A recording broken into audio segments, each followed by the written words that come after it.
So welcome to today's video. We are taking a look at the Kusakabe single pigment set staining. And of course we have here 6 colors as well as we had in the other sets. Those colors are all non-granulating. I know there's the myth about a color has to be either staining or granulating. I had made a video about that common mistake because there are definitely colors which are granulating and staining.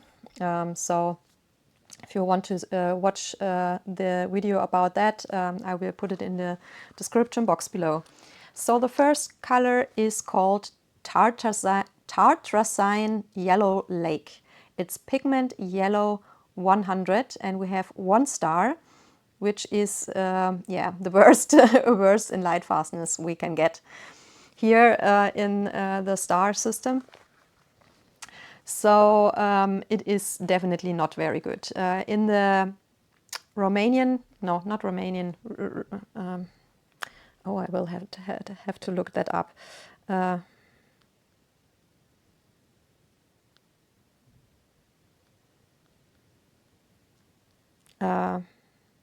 What is that called? Historical Roman times, letters, numbers, Roman numerals. I hope that you know what I mean. There is the light fastness rating with the old number system, and there we have a 4. So 5 is the worst you can get, 4 is pretty bad.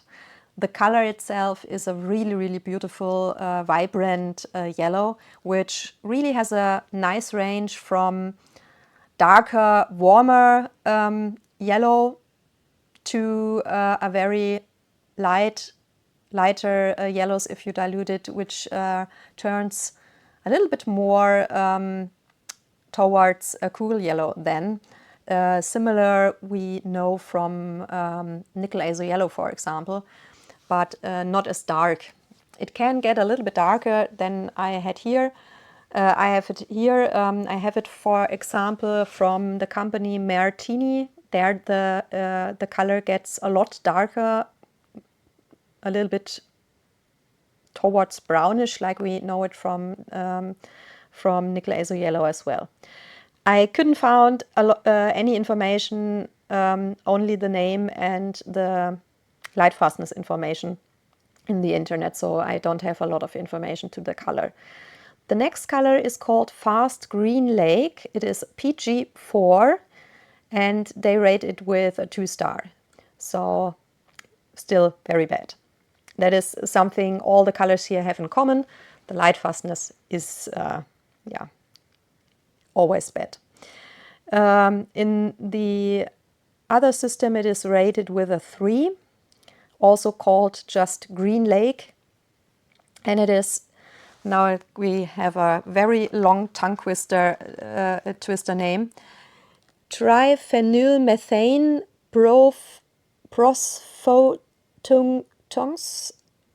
molybdic acid salt. I'm really sorry if I don't pronounce it correctly, because it's really a hard word, especially for someone who is not native to English.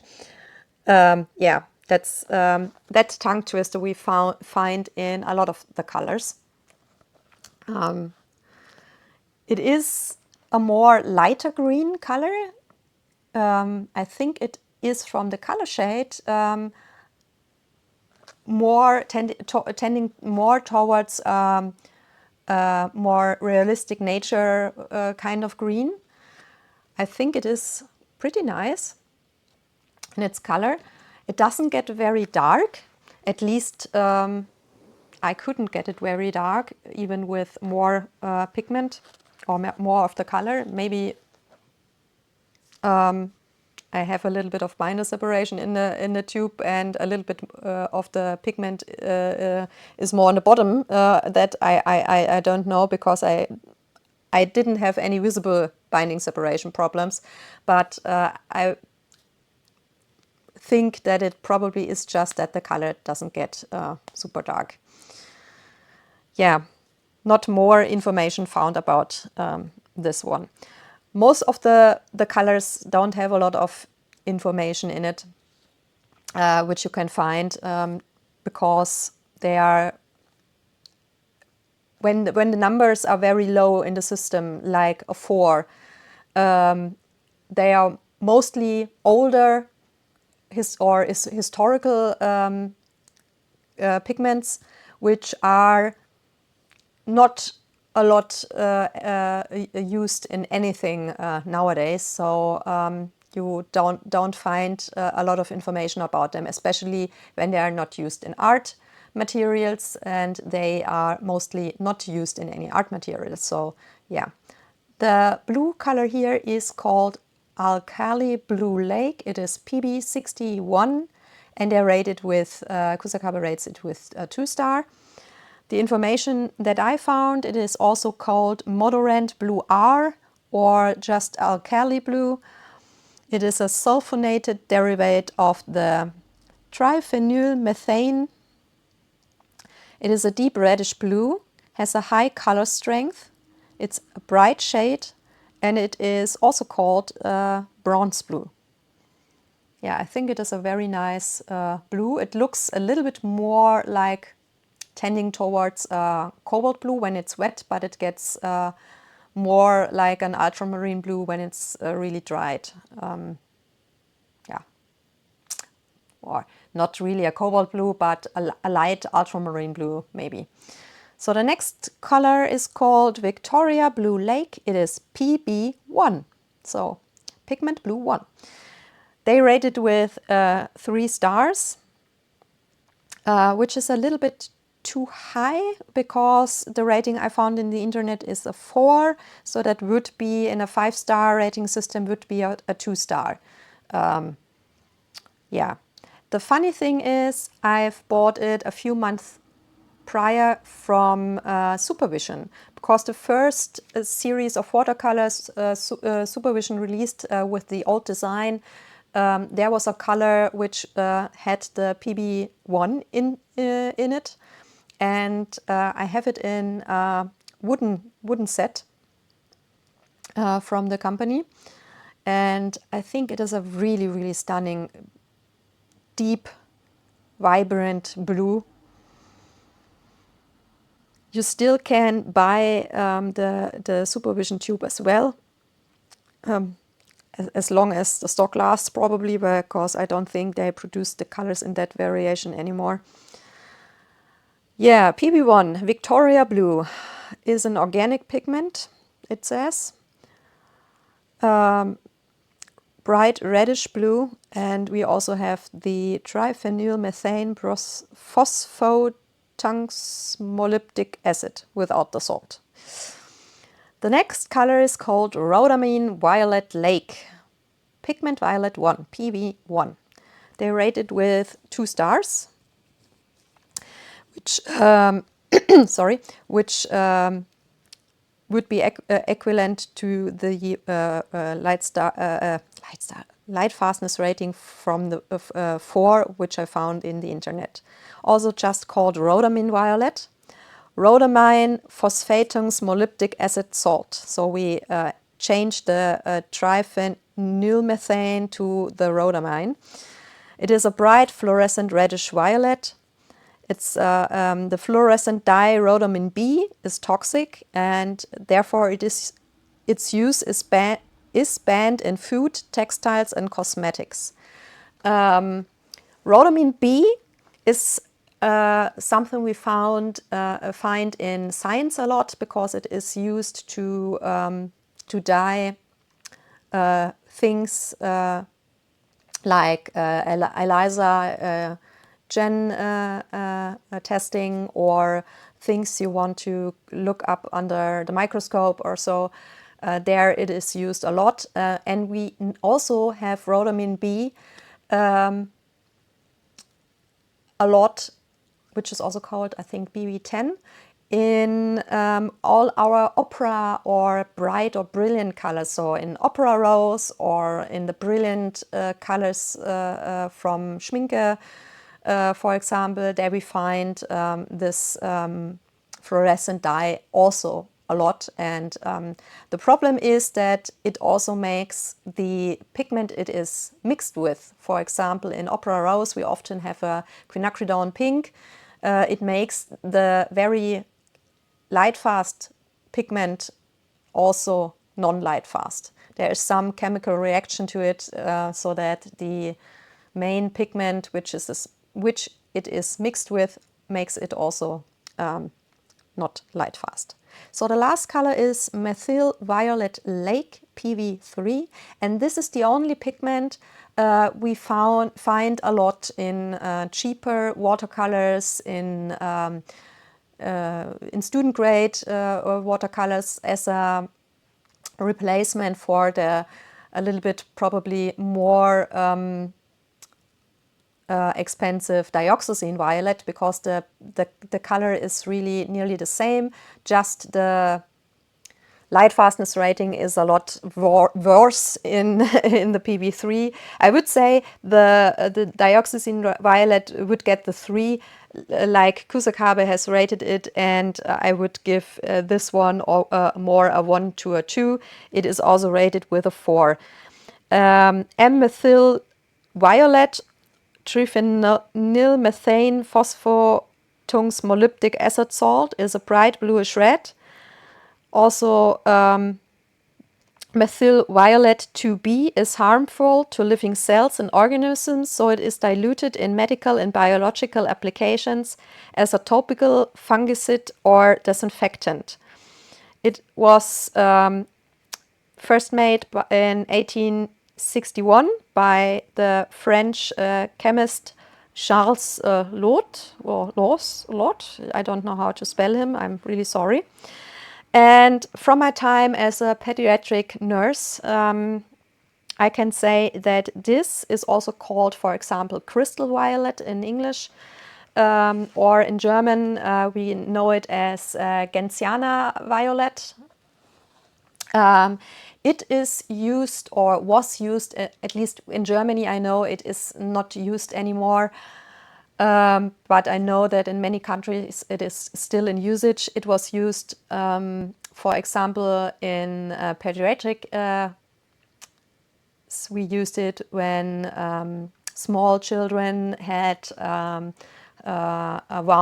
wound bum from their diapers, for example, to disinfect, that we don't get an infection on the wound, or also that we don't, there are, what's the English name for that?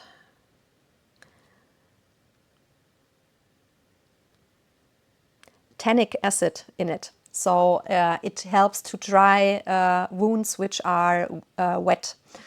So yeah, also for the pills infection, newborns or babies have a lot in their mouth, for example, it was also used, or in any kind of wounds for adults, of course, but there I don't have the experience because I mostly worked with kids. So yeah, I have a few photos found in the internet which show very nicely how staining this color were on the skin. And this is probably one of the reasons why, at least in Germany, it isn't used anymore, because it doesn't stain your skin for a day or two. It stains it for weeks, for many weeks, sometimes even for months, depending on how long you have to apply it. And then it needs, after the last application, weeks to really fade completely. So the skin is really, really violet for a very long time. And of course, it looks very nasty. Everyone is looking at your kid. Everyone is asking, or asking themselves, what the hell happened with that child? A lot of parents, especially like here in the example picture, when it is on a visible area, not on the bum, for example, but maybe in the face, then of course people are starting to ask you, what have you done with your child? and can get very judgmental. And also if it is on areas like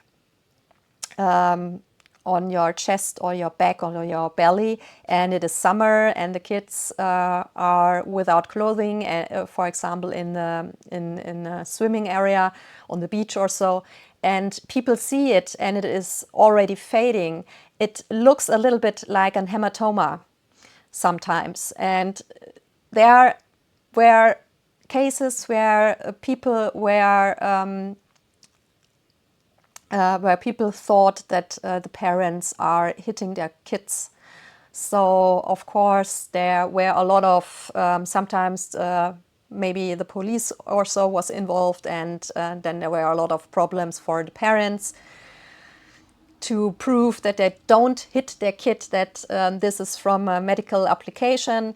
And yeah, that's why, at least in Germany, it is nowadays not really found anymore. I know you can still buy it, and we did also use it for sitting baths for the kids, for example, for when they have problems in the diaper areas. But yeah, we don't use it anymore. Yeah, and if you are not handling it careful, then something like that can happen. Then you have it all over your place. So even if you're handling it as a nurse or a doctor, you had to be super careful, because if the package exploded or you're dripping it on yourself. I have seen cases from nurses and doctors which have had droplets in their face, and then you are, then you have the problems. You have it in your face for weeks at least. So yeah, not really something you want to have. So yeah, I thought I include that and look up some photos in the internet for that, just because that is a funny side story to the pigment. So I really hope that the video was interesting and helpful, and I would absolutely love to hear your personal opinion about the colors and the set. For me personal, I think it is a set most suited for pigment nerds and pigment collectors because of the poor light fastness of all the pigments. It is a nice to have thing, but not something which is really interesting if you're not a pigment collector, just because we have enough other colors which are similar or identical in color shade, which have a much better light fastness rating. So and therefore, I think from that case, from the point of just use it for drawing and coloring, probably not so much interesting. It is more, like I said, for pigment nerds, collectors, and people interested in historical pigments.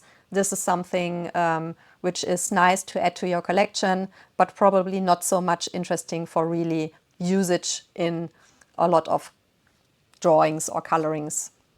So yeah, let me know your personal opinion. Do you have some of the pigments maybe from another company? Then let me know, and let me know your experience. I always love to hear your opinions or experiences with pigments and colors. And yeah, would you be interested in buying a set like that? Are you a pigment nerd or collector?